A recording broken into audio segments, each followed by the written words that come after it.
Welcome on in to the Utah Blockcast. I'm Steve Bartle, Utah insider for KSL Sports. Man, it's going to be with you on a Tuesday. It's going up on a Tuesday, as they like to say. And man, oh man, Monday was a day, I'll tell you that. But first, I want to say thank you to everybody. Thank you for all the listeners, everybody that tunes in and all that, for giving a warm welcome to Josh Bennett, better known as Glass Half Ute. I'm super fired up to have him joining the Blockcast this season. The work that he's put in, the effort he's put into, building a community there on Twitter, it gives me flashbacks to what I was doing and how I got into the game and everything. So I'm really fired up to have Josh. I know he's excited about the opportunity, and we had a lot of fun recording on Sunday, and I'm excited to get the whole gang together with Cam and with Tyson. I really feel like this is going to be a lot of fun this season. And again, just want to say thank you to everybody that listens for giving a warm welcome to Josh, after his debut on Sunday. So, with that said, on today's episode, the Tuesday episode, gonna just kind of go through some of Coach Whittingham's comments at his Monday press conference. And, he didn't share a whole lot of detail, but, he shared enough where I feel like we can kind of maybe dive into things a little bit and kind of not necessarily pick things apart, but give some color, give some context maybe, and try to paint a picture here of what he's thinking, what we might see from Utah on Saturday. And so we'll do that. We'll also hear from Devin Dampier and Caleb Lomu on today's episode. Man, I tell you, it was really good to see. It was really good to hear from Devin Dampier on Monday.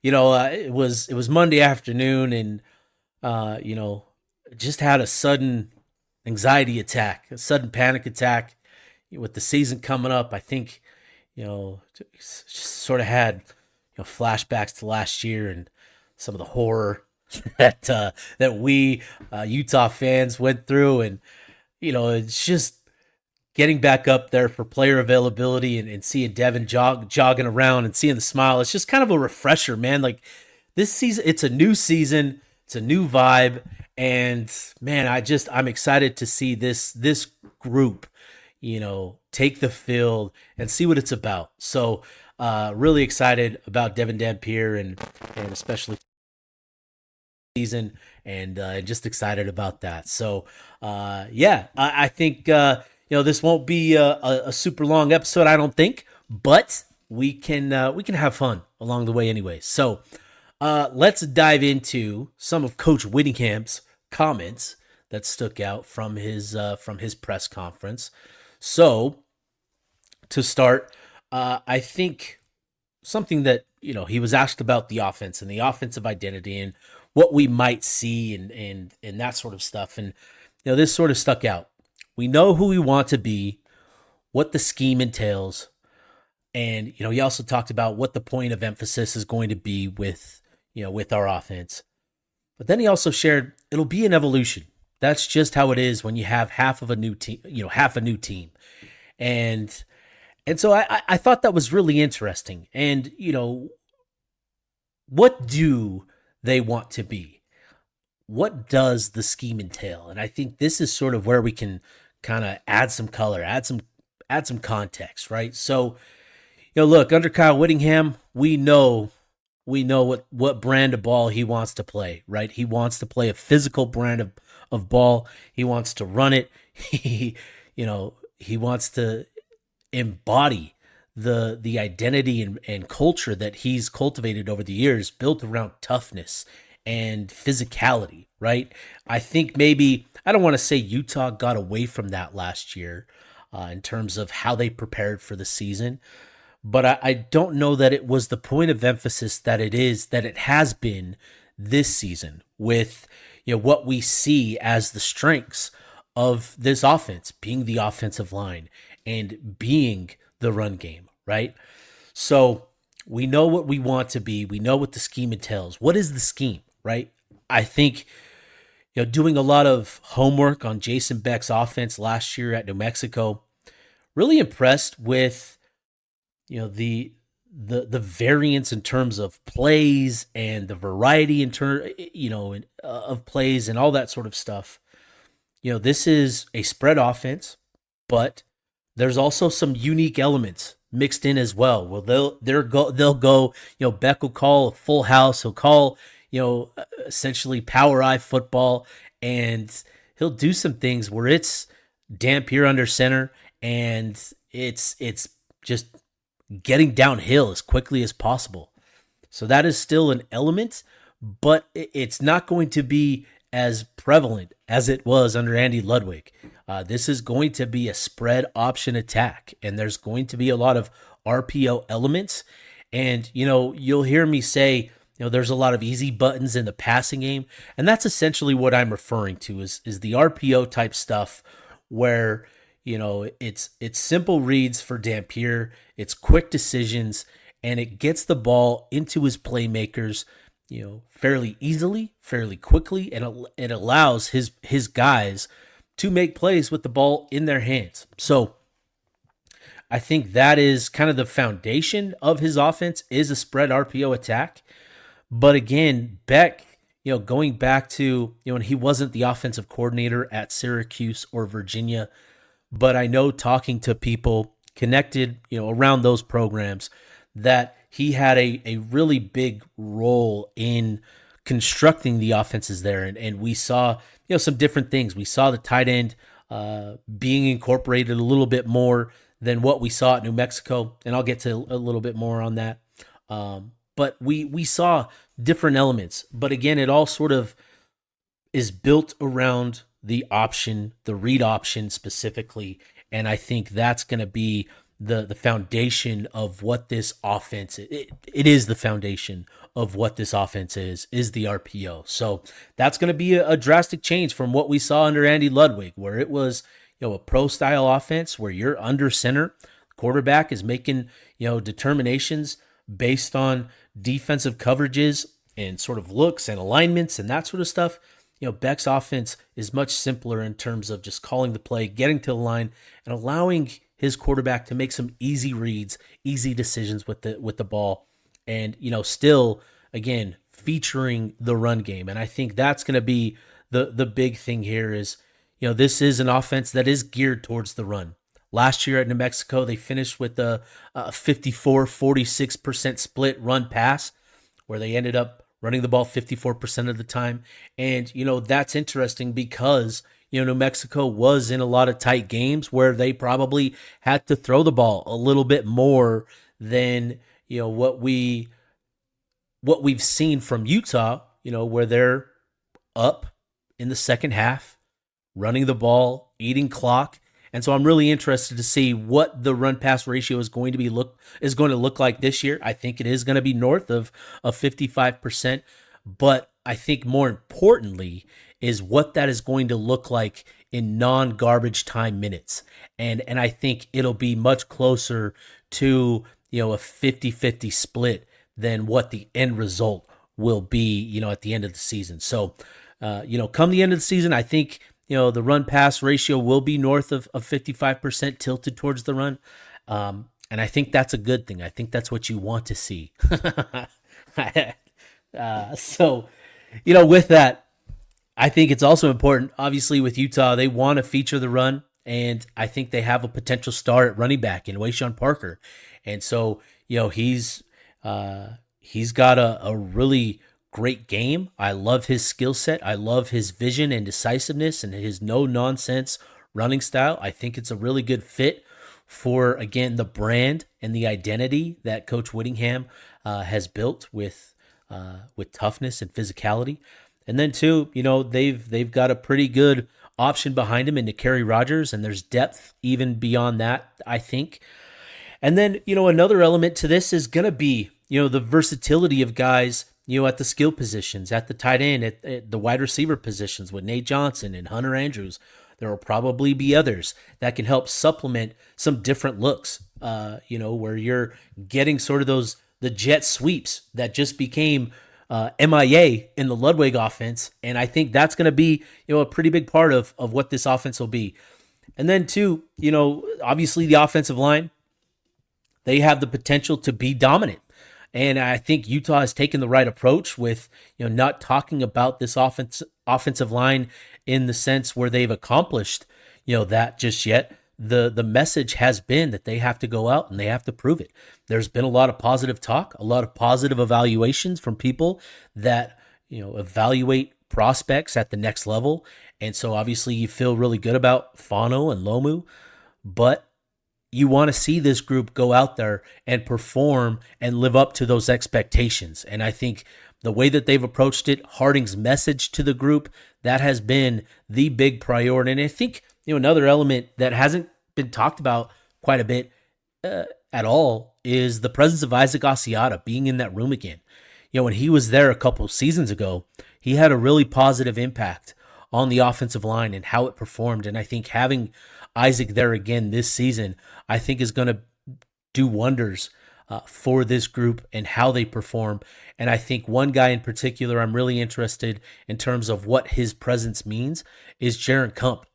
I think obviously Isaac didn't play center, but I think his understanding of, the connectedness that has to be there, among the offensive line, I think that can help Jaron in terms of giving him the confidence to make reads, to make calls, and to be confident in those calls. And I think that's going to be a big, big key. So, I think, that's going to be what this offense is largely going to be. It's going to be tilted towards the run, but Utah is going to need the passing game to provide that balance, to preserve, the space to continue running it up the gut and running it up, down the defense's throats, right? You're going to need the passing game to emerge.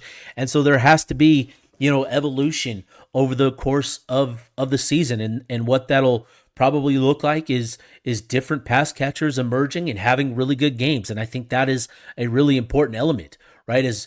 I think it's great to have a go-to wide receiver that can, and more on that in a bit, that can, just dominate week in, week out. But, we don't know if Utah has that or not. And so, for an offense like Utah, they're going to need multiple players to step up. And I think the evolution over the course of the season is important too, because that's what you're building towards the end of the year, right? You don't want to have, everybody humming game one. Obviously you want to be playing at a really good level that gives you the ability to win your first game, especially against another power conference opponent. But you want to be playing your best ball at the end of the season, not at the beginning of the season, right?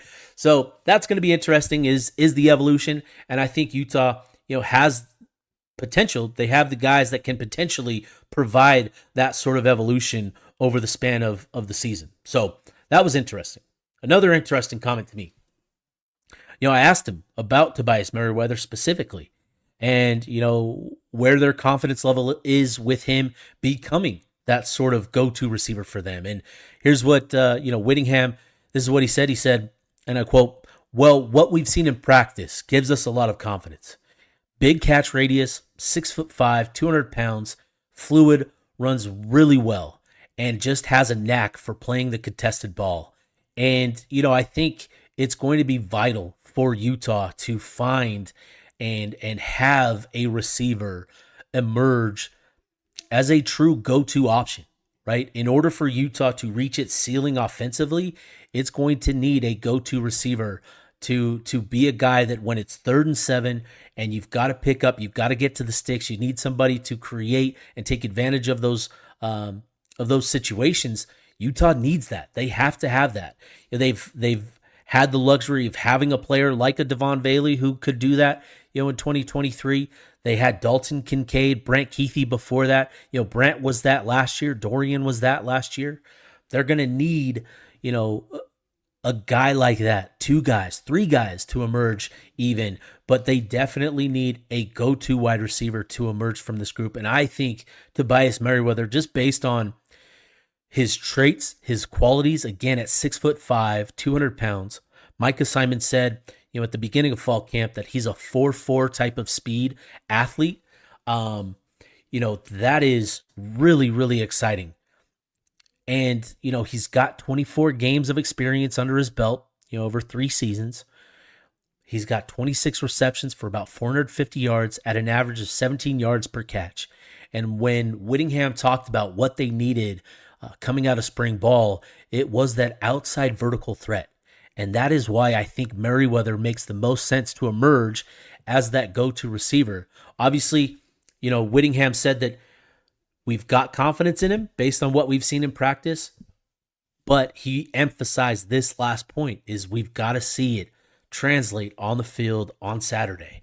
And so I think that is obviously the big question mark is they feel like they've got their guy is what it seems like. They feel like they've got their potential wide receiver one, but they don't know until these guys go out and execute on Saturday. So I think there should be optimism, cautious optimism with Merriweather. But if there's a guy that I think emerges as that wide receiver one, I'm picking Merriweather to be that guy for Utah this year. Another quote, and this was interesting because I was really curious about this. In starting to prepare for UCLA, myself, I went back and watched Tennessee last year to get a feel for what this offensive scheme could be. I also watched Nico Iamaleava at Tennessee, and then getting a feel for the defense, I watched some secondary players at other programs. Basically, what I'm saying is, in order to get a feel for what UCLA is going to be on Saturday, I had to watch clips, film of guys at a number of different programs, and that was something that Whittingham talked about in his opening comments. Is that they've got a lot of new players, and we've had to watch a lot of film from a lot of different places. And what he said, this is what he said that I think is going to be key for Utah in this type of contest, a season opening matchup where you don't have film on the current team. You're kind of piecing things together. It's a patchwork of film and scouting reports. And he said, and I quote, "You're going to have to adjust in game. Typically in an opener, the teams that do the best job of that have the best chance of winning." And I think that's going to be the key for Utah in this one against UCLA are the in-game adjustments, right?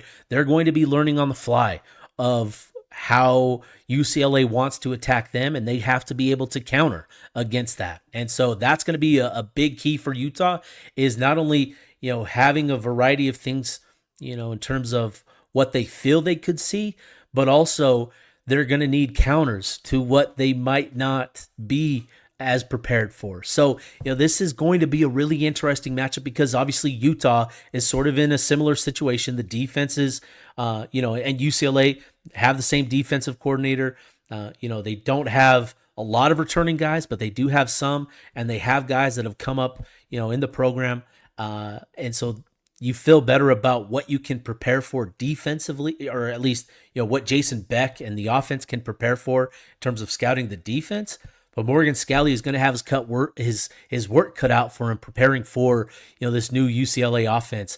And so, that Scalley is going to put in the hours. He's going to grind. He's going to be watching tape all the way up until game time, essentially, I bet. And I think, he's going to have this defense prepared. And I think with this defense, a big key for me is going to be the defensive secondary with the experience and the chemistry that they have. What we saw against Iowa State and Kansas State was, there were coverage breakdowns, and it led to opportunities for Kansas State to score big play touchdowns. And I think with Utah having the experience that they do in the secondary, communication is obviously going to be a big key.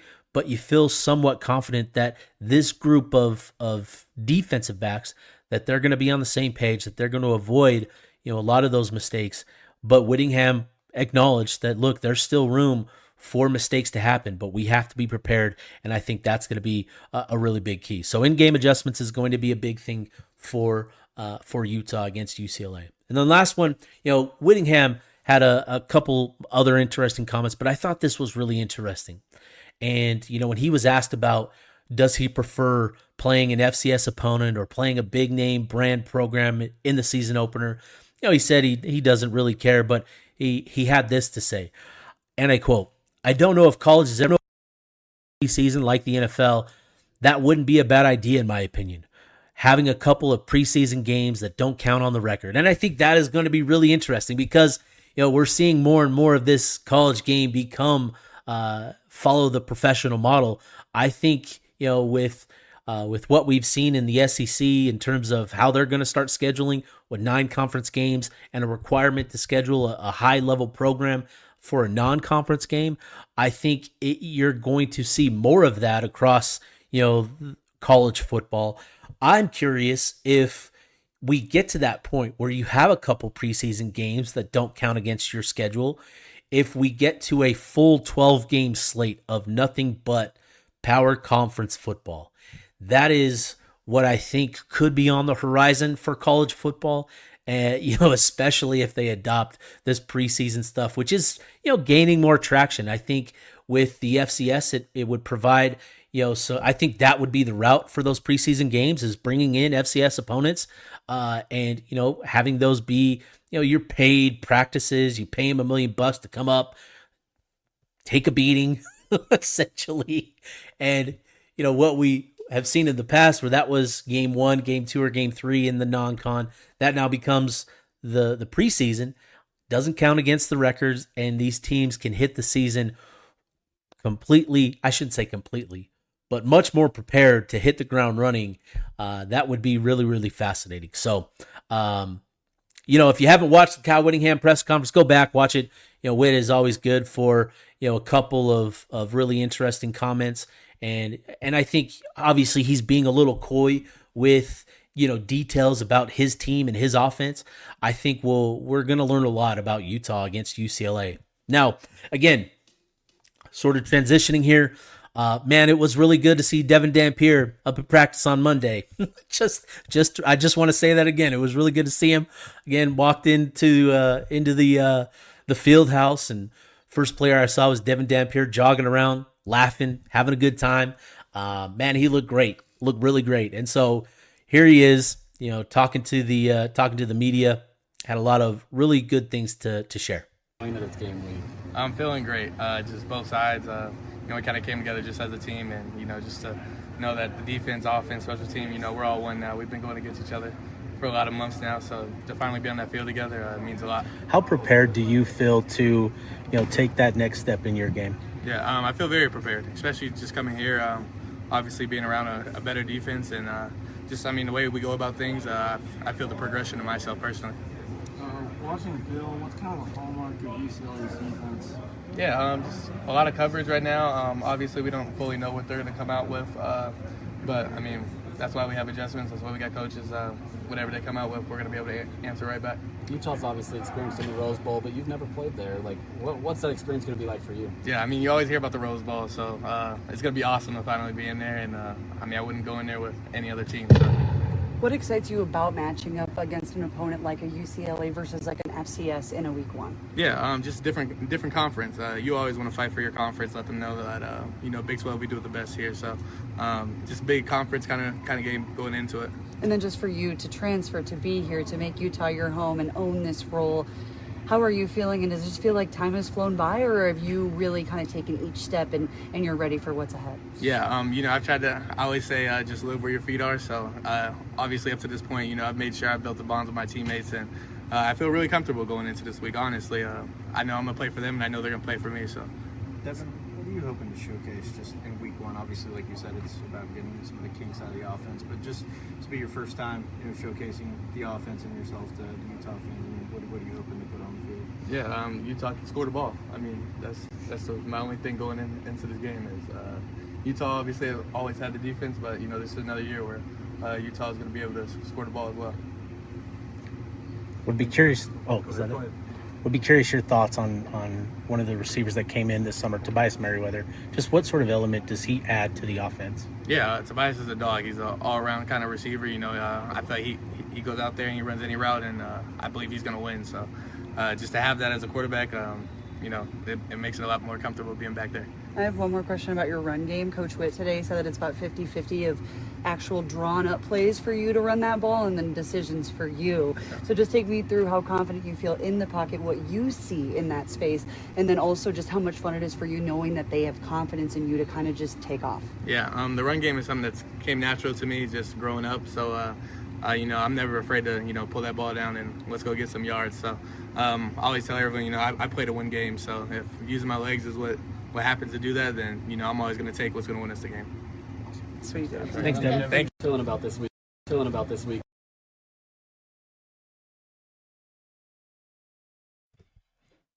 There you have it, Devin Dampier on a Monday, talking about playing in the Rose Bowl, playing UCLA in the Rose Bowl. He's got a lot of he's excited.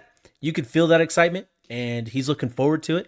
I think I'm really interested to see what sort of leap he makes from what we saw all season long from him last season, and what sort of progress he makes in game one.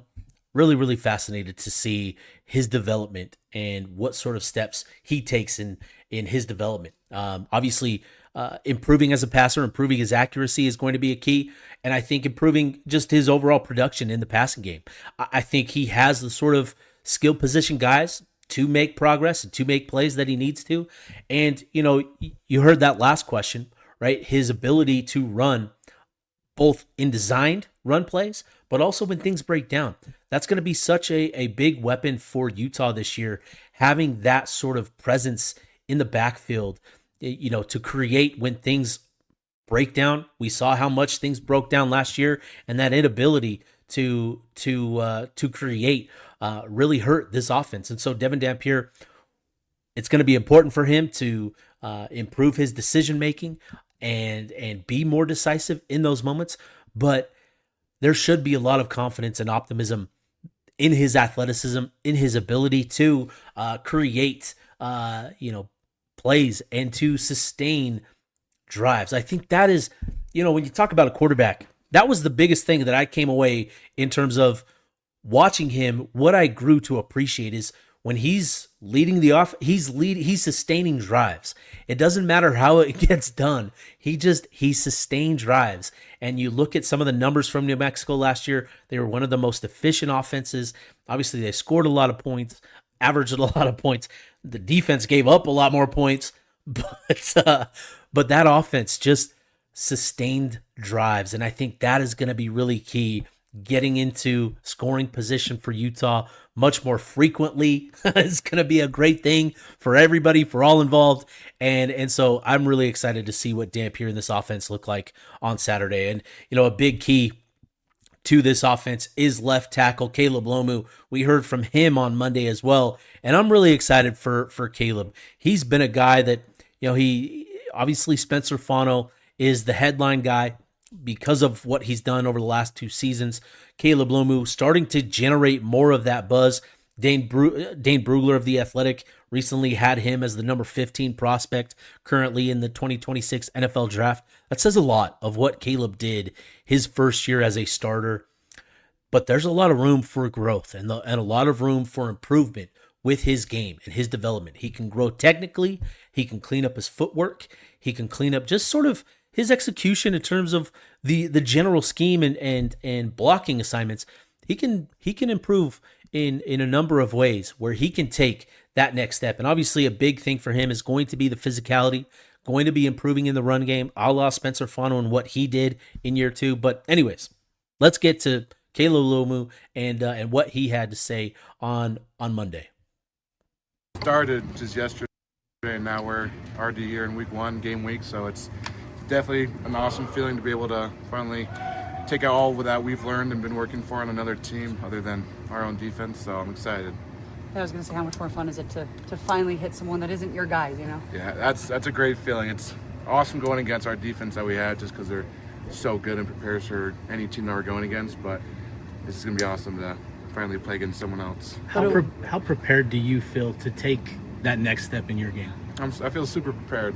This fall, spring, summer, everything. I feel like personally, I grew a lot, and as an O-line, we grew a lot.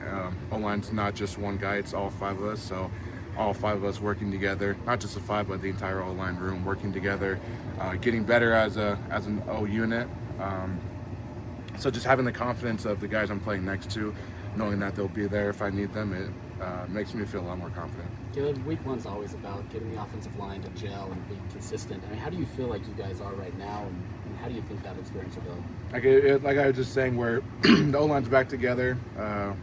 We had a lot of substitutions last year just because with injuries, so we didn't have the full O-line together. We're all back together now, so we're coming in confident, knowing that we're all back together. We know each other.